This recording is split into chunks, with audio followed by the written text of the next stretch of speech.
अब chief election commissioner के मुस्ताफी होने से ये इलेक्शंस जिसमें मैसिव रिगिंग की शिकायत आ रही है वो लेजिटिमाइज हो जाएंगे। मुल्क में एक बहरान है कि खत्म होने का नाम नहीं ले रहा है। हल क्या है? इसका हल ना मेरे पास है ना आपके पास है। बात है, आपने जिस ताकतवर हल्के की जानिब इशारा किया है, पाकिस्तान तहरीक इंसाफ के तो हक में हो रही है। जब से इंतखाबात हुए हैं बहुत सारी चीजें आपकी फेवर में जा रही हैं। आज ही 198 में से 29 मुल्जिमान की जमानतें हुई हैं 9 मई केसेस के अंदर। अवाम के मैंडेट की बड़ी ताकत होती है। वो कहते हैं ना, do not under estimate the power of a common man. हमने एक गलती की थी, हम दोबारा रिपीट करने वालों में से नहीं है। दूसरी जानिब आज सेनेट में मुस्लिम लीग नून की जानिब से एक बार फिर पीटीआई को ऐवान में आने की दावत दी गई। मौलाना फजलुर रहमान के यहाँ जा सकते हैं, जिनको आपने पता नहीं कौन कौन से अलकाबात से नवाजा, किस लिए कि आओ हमारे साथ एहतजाज करो। तो आप इन जमातों के साथ क्यों नहीं बैठते? इनके साथ बैठे जो पार्लियामेंट के अंदर अगर मिल जाएं तो 2/3 अक्सरियत बनती है, उनसे भी बात कर ले। ये ऐवान भी है, मैदान भी है, सारा कुछ है, लेकिन क्या सियासत मैदानों में होनी है? आ जाए ऐवानों के अंदर। आज पाकिस्तान तहरीक इंसाफ की लीगल टीम की जानिब से बानी चेयरमैन पीटीआई से अडयाला में मुलाकात की गई, जिसमें एक म्यूचुअल कंसेंसस डेवलप किया गया है और उस कंसेंसस के साथ ही चीफ इलेक्शन कमिश्नर से बाज़ाब्ता तौर पर पाकिस्तान तहरीक इंसाफ ने मुस्ताफी होने का मुतालबा भी कर दिया। 45 के मुताबिक नतीजा हस हो, लेकिन मौजूदा चीफ इलेक्शन कमिश्नर के साए तले ये आजादाना तरीके से नहीं हो सकता। चीफ इलेक्शन कमिश्नर चूंकि मुतनाज़िया हो चुके, वो free fair and transparent election कराने में नाकाम हो चुके, लिहाजा आज खान साहब से मुलाकात के बाद Pakistan Tehreek Insaf chief election commissioner से बाज़ाबिता तौर पर इस्तीफा का मुतालबा करती है। आम इंतखाबात के बाद से पाकिस्तान तहरीक इंसाफ के लिए कुछ खुशगवार तब्दीलियां भी रूनुमा हुई हैं। आज ही 9 मई केस में 198 मुल्जिमान में से 29 को जमानत भी मिल गई है, जो इंतहाई खुशगवार हैरत और खुशगवार तब्दीली के मानंद है पाकिस्तान तहरीक इंसाफ के लिए। पीटीआई के वो लोग जो रूपोश दिखाई देते थे अब आहिस्ता आहिस्ता मंजर-ए-आम पर आने लगे हैं। पाकिस्तान तहरीक इंसाफ के लिए ऐसा लगता है कि जैसे एक ब्रीदिंग स्पेस सिस्टम के अंदर क्रिएट हो रही है। दूसरी जानिब पीटीआई की तरफ से बाज़ाब्ता चीफ इलेक्शन कमिश्नर से मुस्ताफी होने का मुतालबा भी किया जा रहा है। बात करेंगे इस वक्त पीटीआई के सेनेटर हुमायूं मोहम्मद हमारे साथ मौजूद है। अस्सलाम वालेकुम सेनेटर साहब, बहुत बहुत शुक्रिया आपके वक्त के लिए। सबसे पहले तो ये कहिएगा कि पीटीआई ने बाज़ाब्ता तौर पर चीफ इलेक्शन कमिश्नर से मुस्ताफी होने का मुतालबा कर दिया है। ये वही चीफ इलेक्शन कमिश्नर हैं जिन्होंने केपी में भी इंतखाबात कराए हैं, तो आप समझते हैं कि खैबर पख्तूनख्वा में भी डिस्क्रिपेंसीज थी इंतखाबात को लेकर? देखें, बात ये नहीं है, बात केपी की, ये बात पंजाब की, या बात सिंध की, या बात बलूचिस्तान की नहीं है। बात देखें इस तरह है कि बात overall conduct of election process की है। ठीक है, इसमें ओवरऑल इसमें आई एम श्योर, देखिए पंजाब के हम 100% सीट्स की तो बात नहीं कर रहे, हमने सिंध की भी कोई बहुत बड़ी बात नहीं की। हमने सिंध की बात जगह, अच्छा हमें बाज़ जगहों पर रिजर्वेशन है, पीपल्स पार्टी को किसी और जगह रिजर्वेशन है, जीडीए को तीसरी जगह रिजर्वेशन है, जमात इस्लामी को चौथी जगह रिजर्वेशन है। इसी तरह जो बलूचिस्तान है उसमें 3-4 पार्टियों को हर एक को मुख्तलिफ जगहों पर रिजर्वेशन है। केपी में जमात इस्लामी को अलग है, पीपल्स पार्टी को अलग है, जहां में अलग है, जेयूआई को अलग है। तो ये नहीं है कि केपी में सब कुछ ठीक ठाक है, केपी में भी लोगों की वो है। इवन हमें भी केपी के अंदर हमें बाज हलकों के ऊपर हमारा ख्याल है कि ये हलके हमसे लिए गए हैं। इसी तरीके से पंजाब में सो इट्स नॉट अबाउट के पाकिस्तान तहरीक इंसाफ, और वहां पे जो रेजिग्नेशन के मुतालबे आए थे वो खाली पाकिस्तान तहरीक इंसाफ। अच्छा सेनेटर साहब, देखिए ना, इंतखाबात तो हो गए, अब चीफ इलेक्शन कमिश्नर के मुस्ताफी होने से ये इलेक्शंस जिसमें मैसिव रिगिंग की शिकायत आ रही है वो लेजिटिमाइज हो जाएंगे?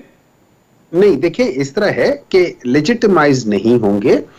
इन इलेक्टोरल प्रोसेस का सिंपल सी बात यह है कि जिस तरीके से ना सिर्फ ये कंडक्ट हुए हैं बल्कि जिस तरीके से ये अभी भी चल रहे हैं।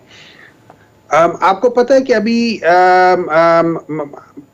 जो क्या कहते हैं, इस्लामाबाद हाई कोर्ट है, उन्होंने इस्लामाबाद के तीनों हलके रुकवा दिए, वो सस्पेंड करा वो डिसीजंस। ठीक है, अच्छा उसमें जो इंडिपेंडेंट कैंडिडेट है जो मुस्तफा नवाज खोखर साहब, उन्होंने कहा हुआ है कि उनके पास जो सारे फॉर्म 45 हैं, उन फॉर्म 45 के तहत और पीटीआई के जो फॉर्म 45 है वो बिल्कुल मिरर इमेज है, मतलब एक दूसरे के इमेज है। ठीक है ना, वही सारी डिटेल्स है। तो वो कहते हैं कि जहां आपके पास नहीं है आप बताएं, मैं आपके साथ आके करता हूं, क्योंकि उनके लिहाज से भी पाकिस्तान तहरीक इंसाफ जीती हुई है।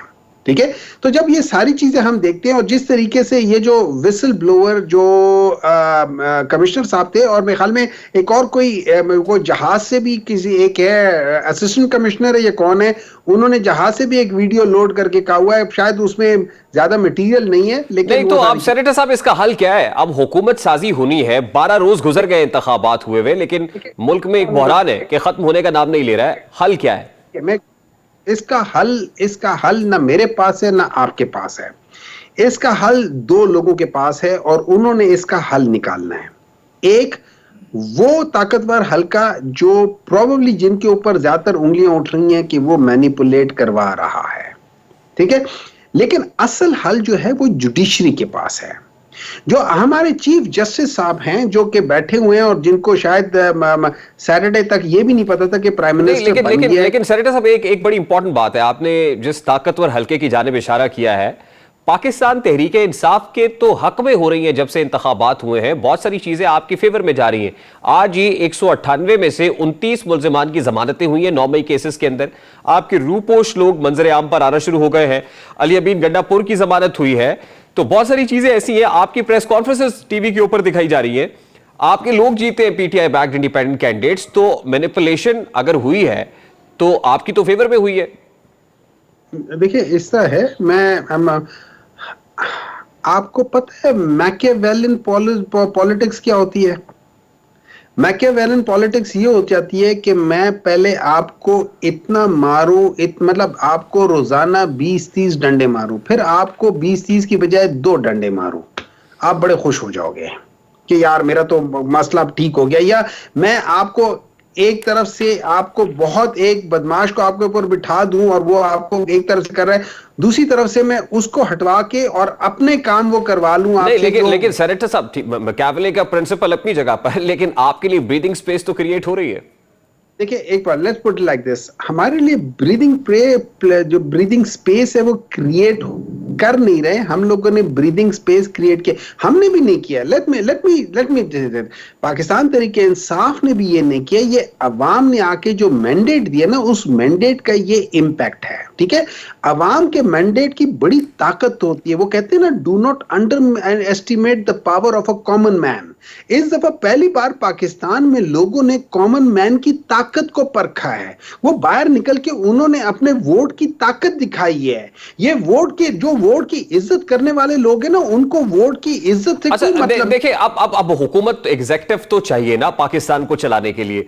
अभी इस वक्त बज़ाहिर तो 2 पॉलिटिकल स्टेक होल्डर्स के माबैन मुज़ाकरात हो रहे हैं हुकूमत साजी के लिए, लेकिन बड़ा सादा सा सवाल है, क्या पाकिस्तान तहरीक इंसाफ भी ऑन बोर्ड है या हुकूमत बनाने के लिए आपसे भी किसी ने राब्ता किया है अभी तक? देखिए इस तरह है, पाकिस्तान तहरीक इंसाफ का एक बड़ा क्लियर मौकफ है।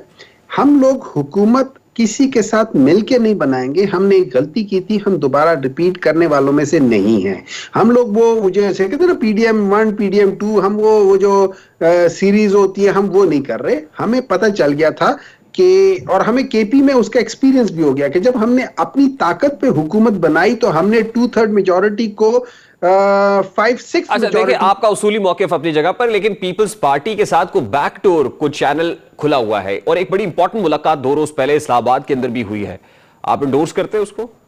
मैं ये समझता हूं कि to the best of my knowledge, अगर इमरान खान ने ये कहा हुआ है कि पाकिस्तान तहरीक इंसाफ जो है पीपल्स पार्टी और नून लीग के साथ नहीं मिलेगी और MQM के साथ नहीं मिलेगी, तो वो नहीं मिलेगी। अनटिल अनलेस इमरान खान अपना मौकफ नहीं चेंज करता है, ये चीज न होनी चाहिए और ना होगी।